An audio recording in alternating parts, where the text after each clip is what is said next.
She knew that she should just keep calm and wait for the storm to pass, but she couldn't help it. After all, her neighbor was the one who had a problem with her. The gloves were off. They exchanged bow for bow, insult for insult, digging for digging. Without wiping the sweat from her angry face, her neighbor leaned closer and uttered three words: "Just wait." Then the woman turned around with a barely concealed grin on her heels and walked away, as if she were walking in the park on a lovely summer day. At that moment, Shanna knew exactly how to make her pay. Her meddling neighbor would get what she deserved. Shanna Berry had waited for this moment all her life. After working her way up the corporate ladder, she was finally able to afford her dream home. It had everything she was looking for: a huge open kitchen, 3 bedrooms, and a breathtaking garden with a beautiful fountain in the middle. The new mom thought this was her dream home in her dream area. But there was something she had. It was soon moving day, and after 2 days of unloading and unpacking boxes, Shanna was finally done.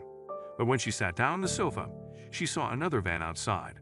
But this time, it was for the next door. Shanna wondered what her new neighbors would be like. So far, everyone in the neighborhood had been incredibly polite and friendly. Your new neighbors had to be the same, right? Shanna quickly went to her new neighbors to introduce herself and noted the flashy red sports car parked outside. She rang the doorbell and waited a few seconds. Then the front door opened and Shanna was introduced to the middle-aged couple, Alice and Lewis. They seemed nice enough, but Shanna had no idea how wrong she was. A few months later, the new neighbors had settled in. It was summer, so Shanna and her neighbors were on a mission to clean up their yards. Shanna liked to pack up her leaves and grass clippings and save them for mulch to fertilize her garden after she mowed the lawn. She peered curiously over the fence and noticed that her neighbors were much tittier. One day, Shanna finished her weekend gardening and left the grass clippings and neatly raked leaves on the lawn while she jumped out to do some errands. Even though she had only been gone for half an hour, she returned from the grocery store and found something that left her completely speechless. Shanna juggled her baby in the shopping bags, got out of her car, and walked to the front door, but the sight in front of her made her mouth drop. All of the grass clippings and leaves she'd left on her lawn had been gathered on her porch and maliciously scattered. But that was not all. There was something else. A note was on her front door, and what was roughly scrawled on it made Shanna stagger. When Shanna reread the obvious threat and stared at the chaos in disbelief, it began to ignite. Who did these people think they were? Who would do that? The note read, "If this Navy hour happens again, and you don't get your lawn right from now on, there will be consequences. And it will be worse next time." Shanna was angry. Why would anyone do this? She wondered who would do that for a second, but she knew exactly who it was. And just like that, Shanna marched to Alice and Lewis' house. They couldn't get away with it. Shanna rang the doorbell, and as soon as Alice opened it, she burst into her house and told her that she would call the police to threaten her if she ever attempted such a stunt again. But Alice had no answer. Her husband went into the room and immediately apologized, embarrassed, but she stood there with an angry grin on her face. Shanna had none of it. A little voice in Shanna's head kept telling her to just keep calm, but she couldn't help it. Alice obviously had a problem with her, and after reading her threat, the gloves were off. She started a tirade against the woman, but all Alice could spit out was, "Just you wait." Then Shanna decided that she would make it her life's work to make her pay. For 6 months, Shanna was happy to annoy her neighbor. She purposely did not mow the front lawn, but made sure to mow the garden. You see, she wanted to show how she bagged those cuttings and laid them on the lawn for her neighbor to see. Her plan worked, and Alice was seething with anger over what she had done. Then Alice decided to take revenge.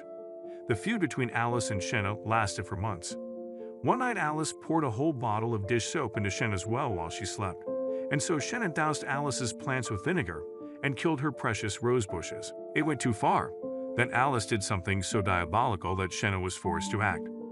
Just when things couldn't get worse, Alice began to play music at a deafening volume. Shanna threw herself over all night and felt the bass from Alice's huge, newly purchased sound system. Shanna's temper was like fireworks, as the sparks began to hiss with very little time to duck and cover. This was the last straw. After a restless night, Shanna rubbed her tired eyes as she took a sip of coffee. She looked bleakly out of the kitchen window and was surprised to see Alice rolling up her driveway with a police officer.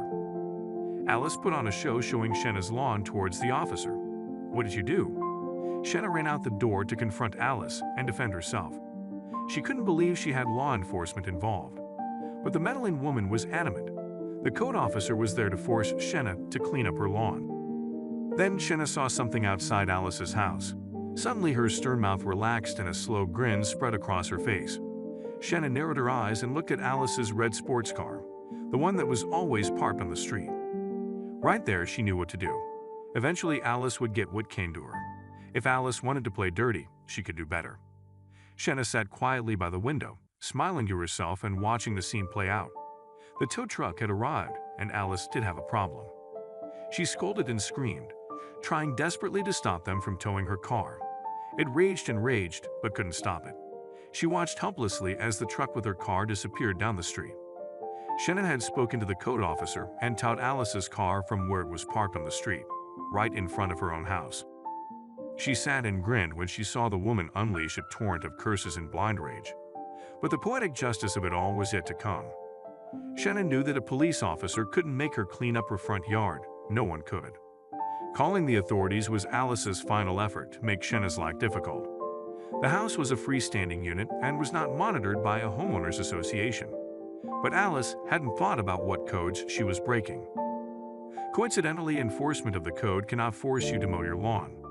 However, if you leave a vehicle on the road for more than 72 hours without moving it, it is likely to be confiscated.